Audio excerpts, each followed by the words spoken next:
दोस्तों, आज हम बात करने वाले हैं एक ऐसे मुद्दे की जो हर चुनाव में गूंजता है, हर राजनीतिक भाषण में उठता है, हर टीवी डिबेट में छा जाता है, लेकिन इसकी सच्चाई शायद ही कभी आपके सामने लाई जाती है।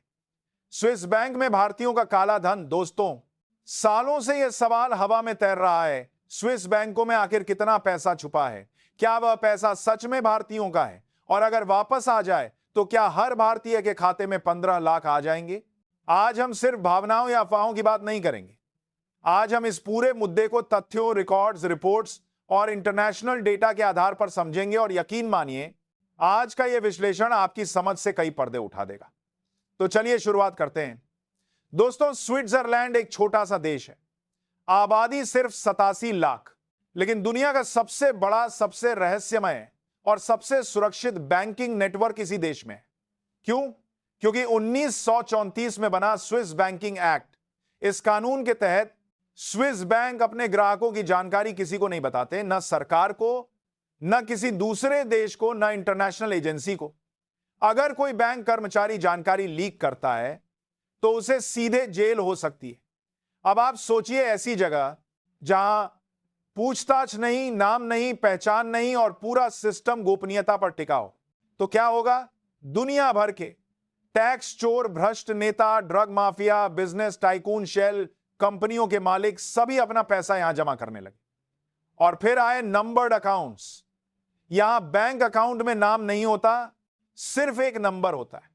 उस नंबर के पीछे कौन है, यह सिर्फ बैंक के 2-3 टॉप ऑफिसर्स जानते हैं। यहीं से शुरू हुआ काला धन छुपाने का वैश्विक खेल।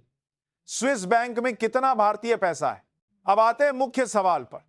स्विस बैंक कभी यह नहीं बताते कि किस देश के लोगों ने कितना पैसा जमा किया है, लेकिन स्विस नेशनल बैंक की 2022 रिपोर्ट के अनुसार लगभग 34 करोड़ भारतीयों के नाम पर आधिकारिक रूप से दर्ज है। लेकिन यह सिर्फ रिपोर्टेड मनी है, क्योंकि असली पैसा शेल कंपनियों, ऑफशोर अकाउंट्स और प्रॉक्सी पहचान के जरिए रखा जाता है। ग्लोबल फाइनेंशियल इंटेग्रिटी की रिपोर्ट कहती है 1934 से 2008 के बीच भारत से 17 लाख करोड़ अवैध रूप से बाहर गया।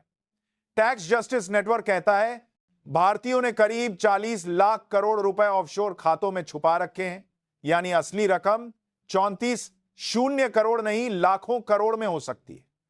स्विस बैंकिंग सीक्रेसी की वजह से नाम बताना असंभव है, लेकिन जांच रिपोर्ट साफ करती हैं कुछ राजनेता, नौकरशाही से जुड़े लोग, माइनिंग, रियल एस्टेट, शराब, इंफ्रास्ट्रक्चर सेक्टर के खिलाड़ी और कुछ संगठित अपराध सिंडिकेट। ये वो लोग हैं जिन्होंने टैक्स चोरी की, स्कैम किए, मनी लॉन्ड्रिंग की और पैसा बाहर भेज दिया। अब जनता है, काला धन स्विस बैंक तक कैसे जाता है? यहां कहानी सबसे दिलचस्प और डरावनी है। पहला, हवाला नेटवर्क। इंडिया में कैश दिया जाता है, यूरोप में स्विस अकाउंट में पैसा जमा हो जाता है, ना कोई कागज, ना कोई ट्रांजैक्शन।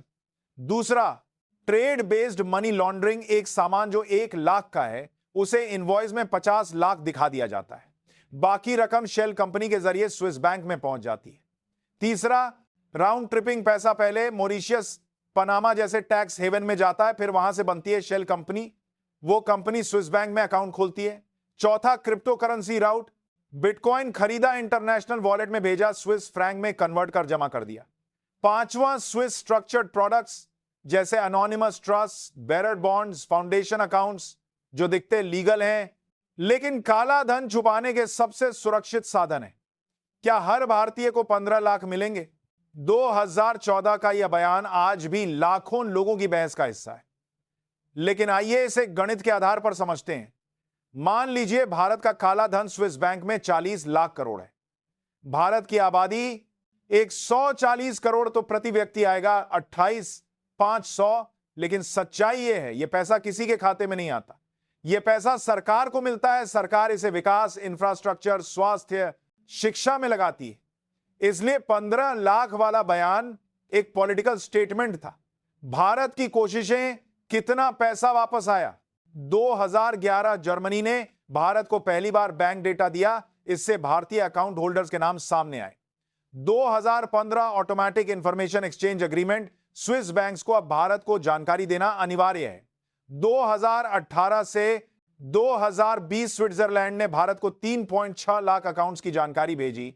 ब्लैक मनी एक्ट 2015 खुलासा न करने पर भारी जुर्माना और जेल बेनामी लेन देन अधिनियम, डमी नाम पर प्रॉपर्टी रखना कठिन, डीमोनेटाइजेशन 2016 काला धन खत्म करने का प्रयास। लेकिन अभी भी चुनौतियां हैं। स्विस बैंकिंग सीक्रेसी अभी भी पूरी तरह खत्म नहीं हुई। क्रिप्टो ने नए रास्ते खोल दिए। पहले से जमा पैसे की रिकवरी बहुत कठिन। Proxy, shell company, foundation structure को तोड़ना मुश्किल। अब आगे भारत को क्या करना चाहिए? एसेट रिकवरी पर फोकस। जिस तरह अमेरिका टैक्स चोरों को पकड़कर पैसा वापस लाता है, भारत को भी वैसी क्षमता चाहिए। Domestic tax reforms, tax system जितना आसान होगा, टैक्स चोरी उतनी कम होगी।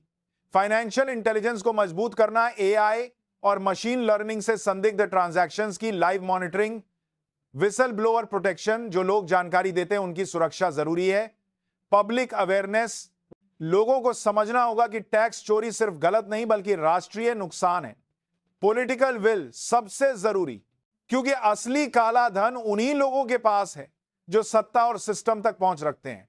दोस्तों, सच्चाई यह है, स्विस बैंकों में भारतीयों का पैसा है, बहुत है, लेकिन उसे वापस लाना आसान नहीं है। यह एक लंबी कानूनी, अंतरराष्ट्रीय और राजनीतिक प्रक्रिया है। लेकिन एक बात साफ है, जब तक जनता जागरूक रहेगी, जब तक सवाल पूछती रहेगी, जब तक पारदर्शिता की मांग करती रहेगी, तभी इस लड़ाई में जीत संभव है। दोस्तों, वीडियो पसंद आया हो तो लाइक करें, चैनल को सब्सक्राइब करें। धन्यवाद।